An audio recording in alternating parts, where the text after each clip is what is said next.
Corona को आयत्त करने सरकार बहुविध कार्यक्रम ग्रहण कर स्वागत योग्य। समस्ते सरकार को सहयोग करूँ।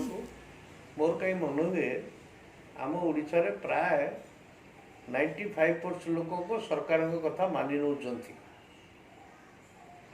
एबे गोटे टीवी रे देखली कहुई मास्क पिंधा जरूरी कंपलसरी ठीक कथा,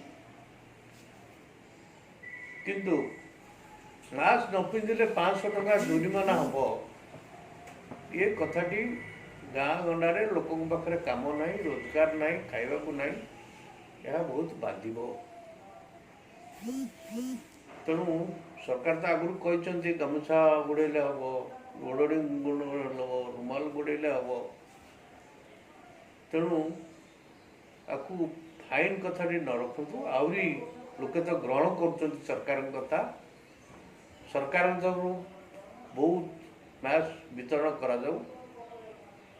जो अनुष्ठान मान सब अच्छा बदान्य व्यक्ति मान अच्छा से मैंने पारु पर्यंत चेष्टा करूँ जिते अधिक अधिक मास्क गरीब लोक को दे पारे से उद्यम आम जाहिर रखु।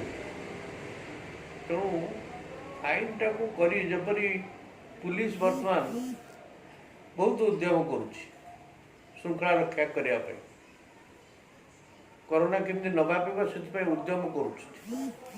पुलिस एक्शन को लोके प्रतिक्रिया प्रकाश करी टीवी फीवी कहवा आरंभ कले।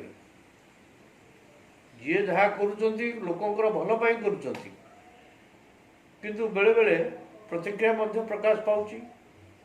ये कार्यटी कले फाइन फाइन गाँ गंडार गरीब लोक कले ये गोटे प्रतिक्रिया प्रकाश पाइब। से सरकार ख्यात हूँ। अपर पक्षे आमे भी निवेदन करुँ सरकार को, विभिन्न अनुष्ठान को, विभिन्न व्यक्ति विशेष को से पारु पर्यंत गरीब लोक को साहाय्य करतु मास्क जोगेबार।